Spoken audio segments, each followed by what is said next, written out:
You just do it over. It's like, somebody give me a script. Oh man, at least her calling me stupid didn't make it on. Man, I can't even believe I didn't think about that.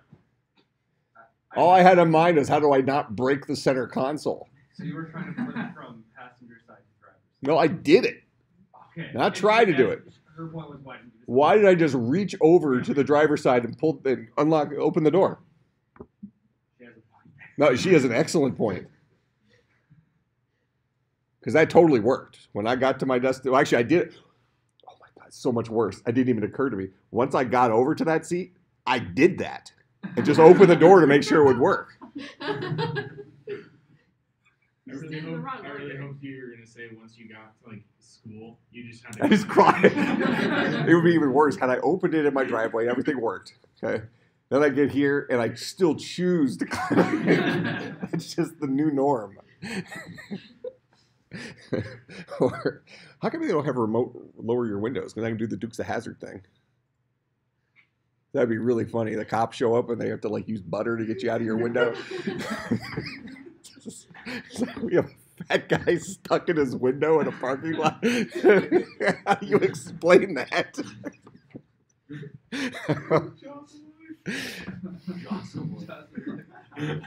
That would make such a great story. That's why I'm actually hoping like Bitcoin keeps going up, because that makes my story. I was once scammed out of 15 Bitcoins that much better. So let's say Bitcoin gets to $1 million a coin. That means I was scammed for $15 million. It's like motion of the 11 stuff, right? Yeah, it's just like the story is just like becoming legendary. How do they scam you? Well, it's kind of the problem with cryptocurrencies. I purchased something. They didn't send me what I purchased, but they still have my Bitcoin. I have nobody to complain to. It's anonymous currency. So they have my coins. I don't have my thing. And life goes on. Huh? And you don't have your coins. Well, somebody does. Well, you know. Hopefully they spent them while it was not worth very much. All right, so let's write this thing. Wasn't the first time I was scammed, won't be the last time. That's the planet we live on. Okay, so we wrote update scope and scope stack functions last time. And I think, didn't I say something at the end of class that I was like 95% certain it worked? Did it work? You change some things. Like my code? You had to change my code? The knots Really? Swap for binding. I had some. Well, no. You would have had to change stuff in apply expression. Well, yeah, but no, the has bindings were wrong. The knots were in the wrong spot. Oh, okay. All right, so let's go up and we need to, for inc expression, this is that temp thing right here. So instead of temp, so we're going to take our, let me scroll this over. So remember, we're creating two lists, right? So two list is we're going to get our variable name and we're going to get the new value.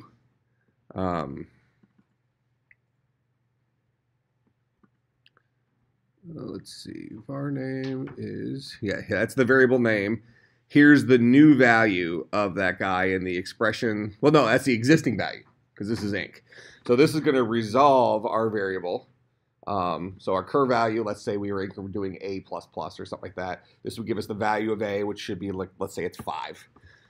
So that's what's going to be in here. So now what we want to do is we want to update our scope stack with this variable name and this value plus 1. Okay, and the name of that function, let's just call it correctly first, and then we'll update the stuff down there, and then the rest of it should. So it's update scope stack. We'll give it the scope stack. We'll give it the variable name. We'll give it the new value. Let's just steal the name of this guy here.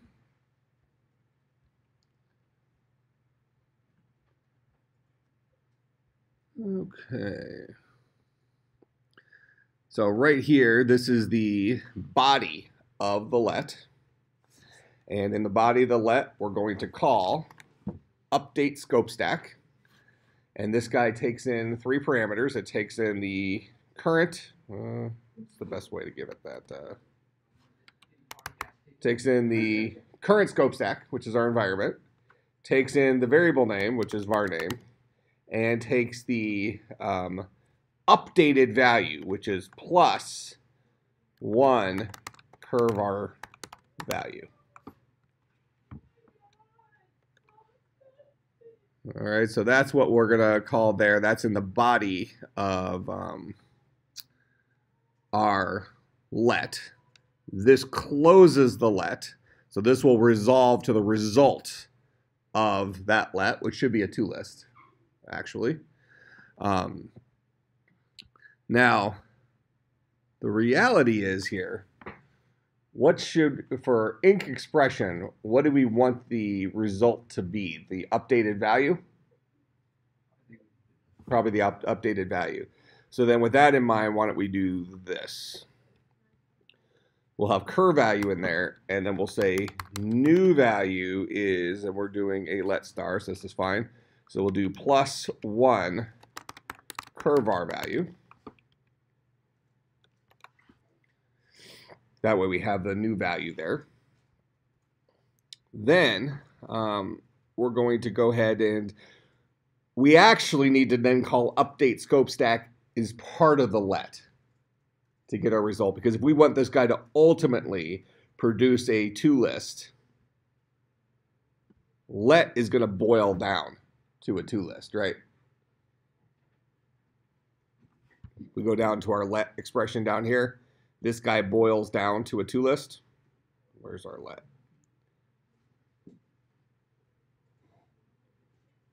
Expression.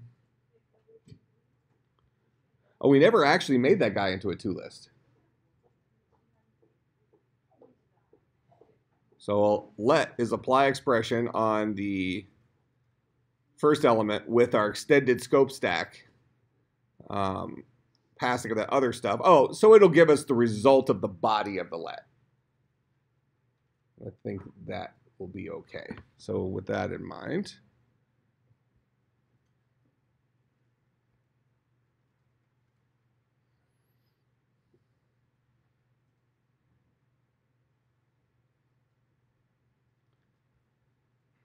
so if we go to our inc expression here, new value, that guy's correct. That's going to be the new value for whatever our variable name is.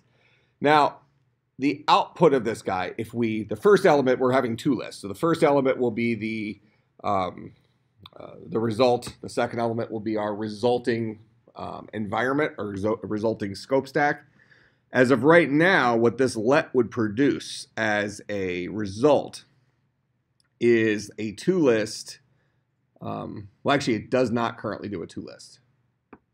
No, it would. It would do a to list based on the body, the apply expression of the body of it. So this would be a to list that will boil down to the value of A, assuming A is what we pass in, followed by the environment. So in this case, we would have a value and environment in the first part of my to list.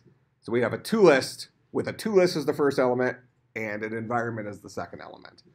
If that's what we want, that's okay.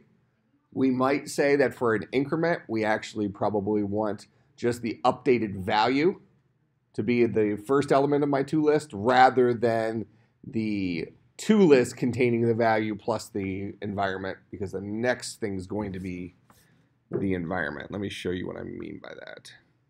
So I realize it kind of sounds like talking in circles. If I had like, let's say A was 5 and I said plus plus A, we would expect the result to maybe be 6 and then the scope stack, a resulting scope stack of that was changed when 6 happened. But what we're actually going to get in the current thing would be 6 scope stack and then scope stack. This would be our result of that guy. The first element of our to list would be the result of calling apply expression on the body of the let, which is going to give us a to list. And then the second part of it will be, well, actually, this is not the list containing the scope stack. This is just the scope stack. So we have a to list.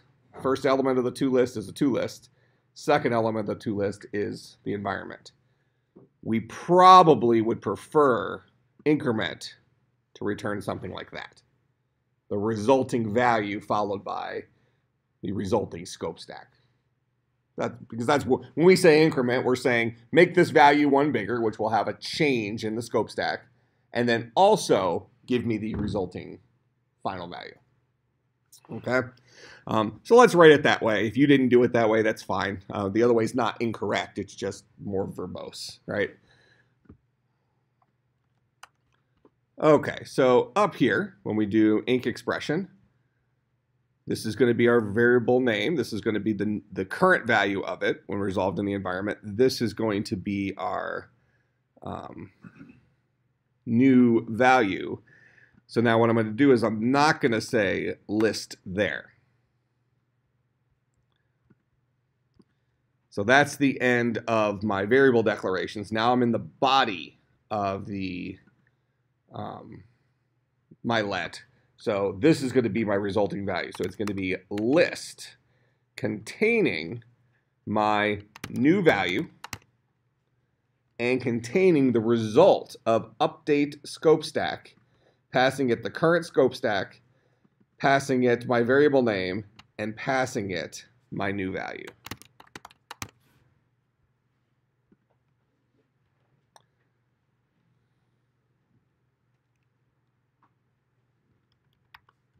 And then we could take that guy from there. Okay, so that's going to be the result of my let. The to list, whose first element is going to be my new value, and whose second element will be the resulting scope stack from calling update scope stack on the current scope stack, the variable name that I'm updating, and the new value of that variable. So then we'll close the let, close the inc expression. That makes sense? All right. Similarly, I'm actually going to steal a good chunk of this. I'm just going to copy up to the let star here. I'll just make a small little change for dec expression.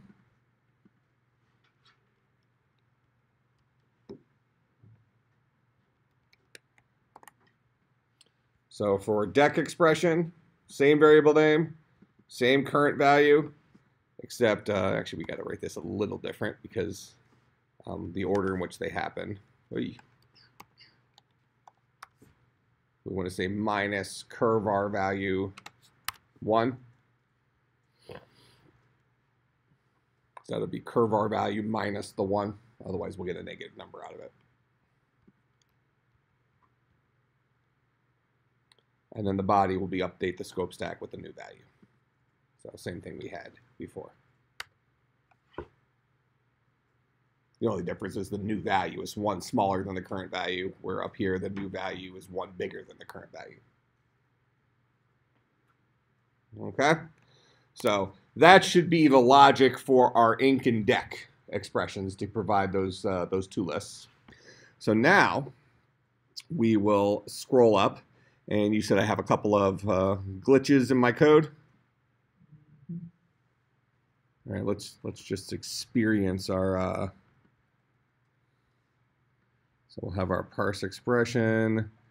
Oh, actually, we can probably use that. So we have define D3, define.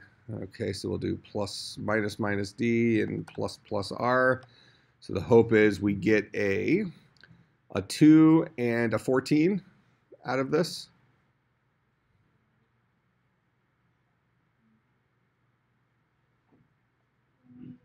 There's our apply program.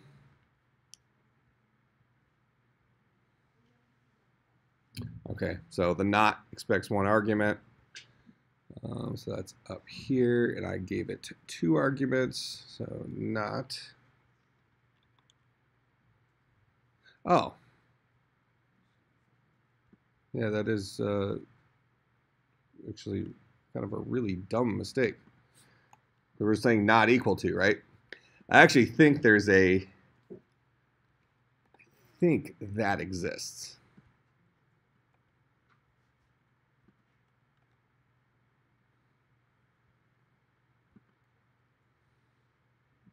Nope, doesn't. It's not any cube. Does that exist? Yeah, there was a shorthand for it. So it's not EQV of all that.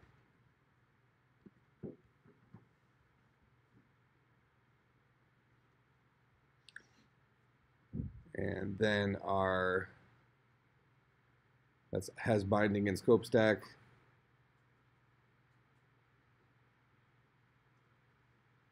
Shouldn't this have failed too?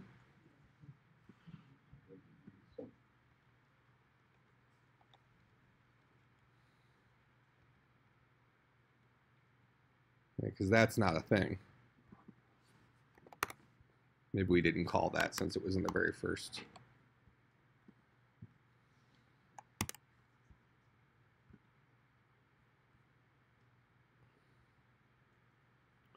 All right, so there's our 14, and then we should have a 2.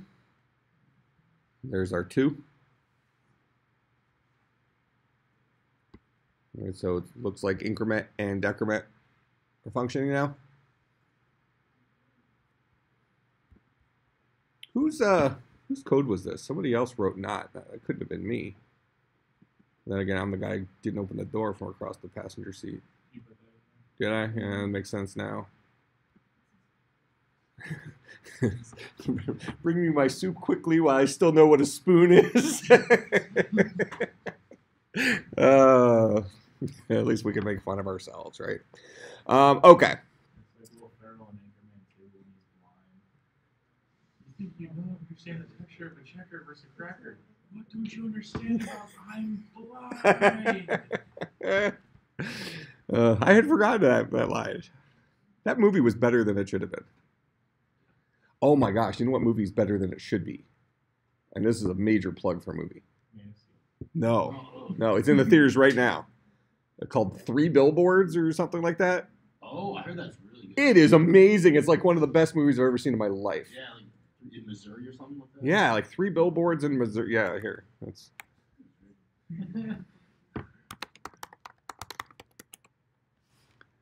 Yeah, 3 Billboards outside Ebbing, Missouri. This guy is like really good. Potentially the best movie of the year. And it is not, well, depending on your personality type, it may or may not be a comedy. Most people would not view it as a comedy. Pretty dark. It's dark. But it's not horror. Well, Yeah. it's like dark topics. Yeah. It's a darkly comic drama.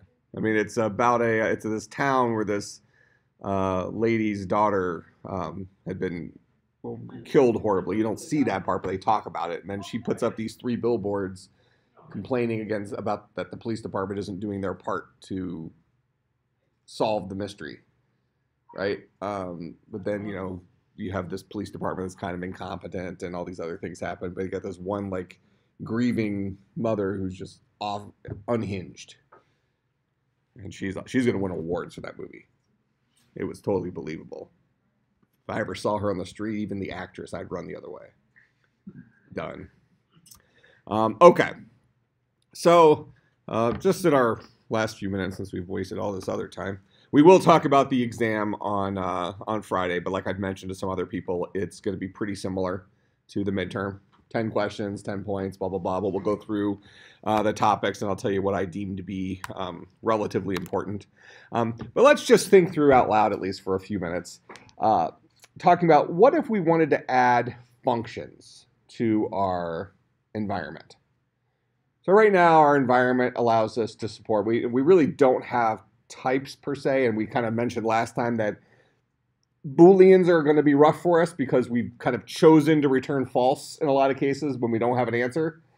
And since that potentially is a Boolean, well, that is a Boolean, then that becomes problematic because that's actually a legitimate value then in our language. But outside of that, if we wanted to have a variable, so maybe a variable called myfunc, and we wanted to have that associated with a function, what does that look like in a language? So if I wanted to have a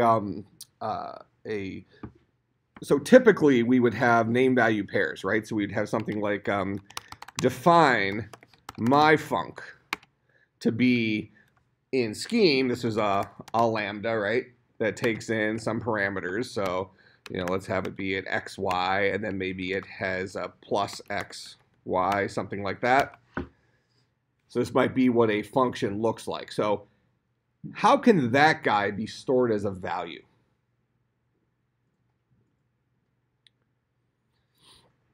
So the acceptable format for a function we've learned in here is this lambda. Lambda is an unnamed function. So we could come up with our own funky syntax for it if we wanted to in our language. But if we think about this, whether it's Java or whether it's Scheme, what's a function? It's a name, it's a list of parameters, potentially a return type in a strongly typed language, and then a body where the stuff happens. Okay? And in most of our functions we've written, the body is a block expression, right? Here's a collection of expressions, go. All right, so this would be kind of that block expression. In this case, I'm just doing one thing, but nothing keeps us from having our block expression in here. Did we do our block expression as this was a block expression, right? So it's just a list of expressions. So nothing keeps us from doing something like plus x, y, then y, or plus y, minus x, and then plus xy, maybe something along those lines. So this would be a block where we have, here's line 1, here's line 2, here's line 3, here's line 4, if we want to think about that like a Java program. And all those things would happen linearly, sequentially rather, having updates to our... So how do we store something like this?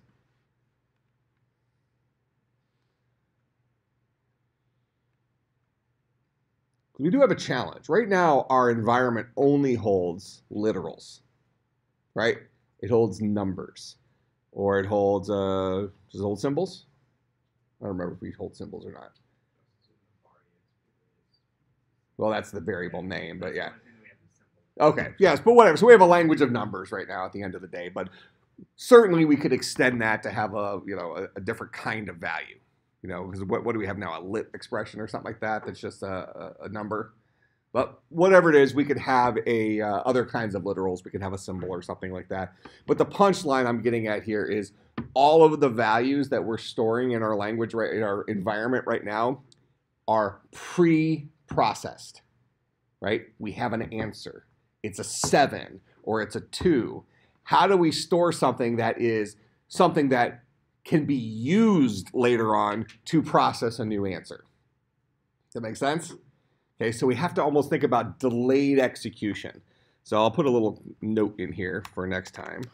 Delayed execution in our environment. All right, so that'll be what we'll talk about. We'll talk about the exam. We'll talk about the delayed execution in our last class, because we do need to consider what kind of values we're pulling out of our environments and how we can work with that. And that really kind of something else I might want to talk about if we have time next class. My feeling is maybe next class we'll do less implementing and more just talking about these topics, just to kind of wrap things up so we can get it all in there. I also want to talk about what if we were going to implement recursion. How might that look? And at that point, we probably have what we would call a fairly complete, at least a complete starting point for our language, where we can sit around and just come up with features we want to have our language have beyond that. That makes some sense? Okay. So I will upload this. No homework for Friday. Definitely start reviewing all the assignments up to this point. Certainly things since the midterm, but before that, I think our exam is, what, next Friday? Mm-hmm. It's like late in the week. It's weird. Okay. But in any case, start preparing early so you can come in and have a strong showing on the final and replace any sort of bad grade on the midterm and all that jazz.